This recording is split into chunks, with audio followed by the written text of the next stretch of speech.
Alo, Trà Vinh xin chào các bạn. Hôm nay thì mình chia sẻ bánh kẹp nha. Một cái món bánh kẹp truyền thống. Mới nướng ra là nó cực kỳ giòn luôn. Công thức pha bột này là bánh giòn ngon. Khi mà để nguội thì nó mềm xốp. Thì bây giờ mời các bạn mình cùng vào bếp thực hiện luôn nè.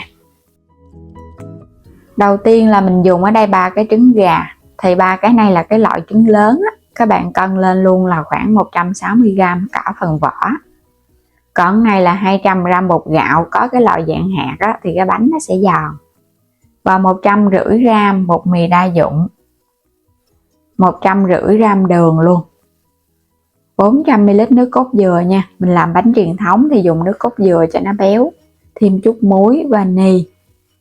Rồi sẽ cho hết 200g bột gạo vào thao nè, 150g bột mì đa dụng là 1 chén, muối. Rồi các bạn trộn sơn cái nha. Nếu mà không thích béo thì mình dùng sữa tươi không đường cũng được. Còn thích béo thì dùng nước cốt dừa. Còn bánh truyền thống thì mình thấy nước cốt dừa nó mới ngon. Trộn thật là đều lên. Còn mà các bạn không sợ tanh trứng nữa và cũng không sợ cái độ béo nhiều thì dùng trứng gà mình thay bằng trứng vịt. Là cái đúng theo cái hương vị bánh kẹp truyền thống luôn. Nướng bằng khuôn điện hay là cái khuôn bằng lò than cũng được hết á. Rồi bây giờ mình dùng tay nhồi nha. Các bạn tại vì bột này nó hơi đặc quá nè. Nếu mà các bạn dùng cái đồ trộn là nó không có được. Phải nhồi bằng tay đi để cho nó nở bột ra. Mình không có dùng cái máy đánh trứng. Nên là cái bước nhồi bột cũng quan trọng. Giúp cho bánh nó nở ngon mà nó không có bị chai bột. Thì các bạn nhồi kỹ kỹ một chút. Mình nhồi đến khi nào mà thấy bột nó dẻo mịn và nó quyện thành khối. Bây giờ sẽ đập 3 cái trứng gà cho vô. Hột gà lớn thì các bạn dùng 3 cái. Còn nếu mà cái loại nhỏ thì các bạn dùng 4 cái nha. Bánh nó mới nở ngon. Ngóng vani mình cũng cho vô để khử mùi tanh của trứng. Rồi bây giờ dùng tay các bạn bóp trứng ra. Mình cũng nhồi bột cho nó quyện lại với trứng ha. Bột với lúc này nó còn hơi đặc. Thì các bạn đừng có sợ nó đặc quá. Mình cho trứng vô bắt đầu nó cũng lỏng ra bớt Rồi chút nó còn đường nữa. Cái độ tan của đường nó cũng giúp bột lõn hơn. Mình sẽ đánh bột vậy nè. Bột thấy nó cũng còn hơi lợn cợn chút nha. Vẫn nhồi tiếp đi. Tại vì cái phần bột của mình hồi nãy là mình nhồi nó hơi đặc đó.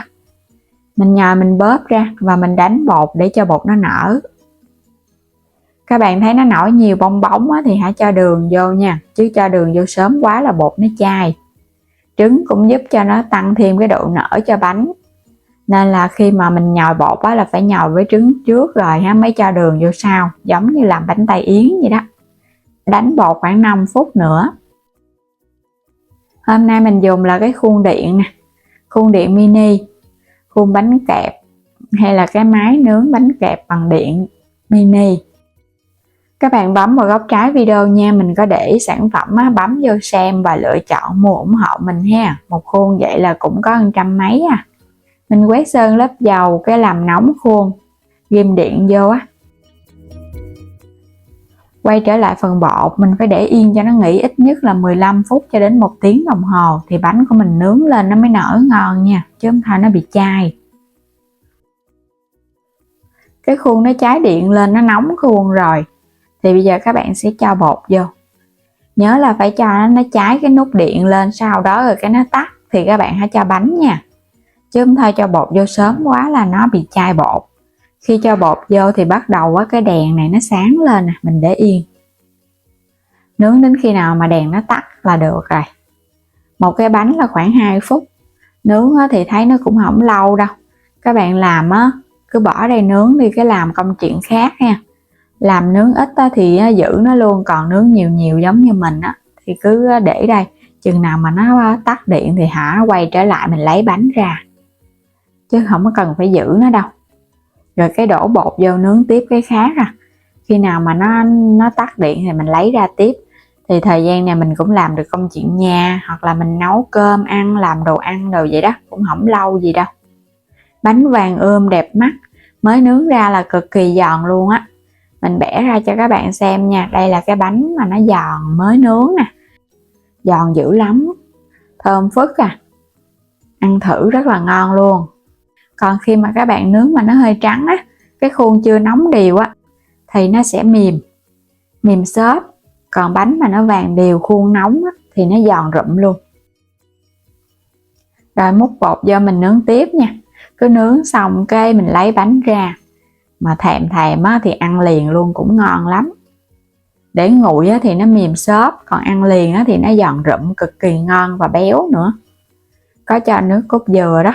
Mình thích ăn cái bánh béo béo nên dùng nước cốt dừa. Còn không thích béo thì các bạn dùng sữa tươi kết hợp với trứng, nó cũng ngon dữ lắm. Lấy ra rồi mình nướng tiếp ha. Làm nhanh lắm. Nhà mà có bé thì các bạn rủ làm cùng nhanh ngon, mà khi nó ăn nó cũng thích nữa đó.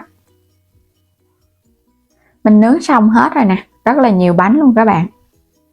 Chỉ với 2 loại bột kết hợp thêm nước cốt dừa và trứng đã cho ra một cái món ăn vặt siêu ngon, có thể ăn được 3 ngày luôn. Còn nếu mà các bạn để ngăn mát tủ lạnh thì mình ăn được khoảng 5 ngày ha. Tuy nhiên để tủ lạnh thì nó sẽ hơi cứng hơn chút xíu. Còn mình để bên ngoài vậy nè, cho vào trong hộp kính, các bạn để yên, mình ăn 3 ngày thì nó mềm xốp, nó thơm phức Thích giòn, thích cứng thì để tủ lạnh ăn từ từ, còn thích mềm xốp thì để bên ngoài. Đây, giòn quá chừng luôn. Ngon lắm các bạn. Bánh kẹp, một cái món bánh truyền thống.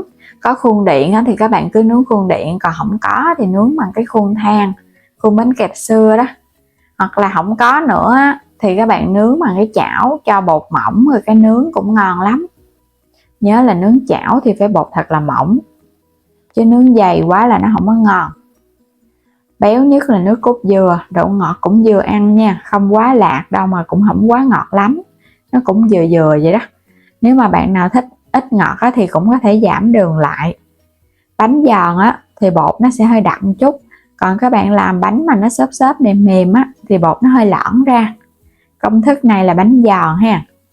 Để nguội nó vẫn mềm xốp ngon. Đây là cái bánh mà mình để nguội rồi nè, nó mềm xốp,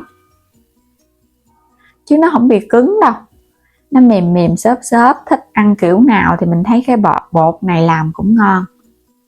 Cái bánh nhìn cũng gọn gàng, thấy cưng, nó nhỏ nhỏ vậy nè, ăn cũng tiện và nó không ngán nữa. Ăn một lần mấy cái hơi luôn cũng không thấy ngán. Đơn giản dễ làm mà ngon miệng.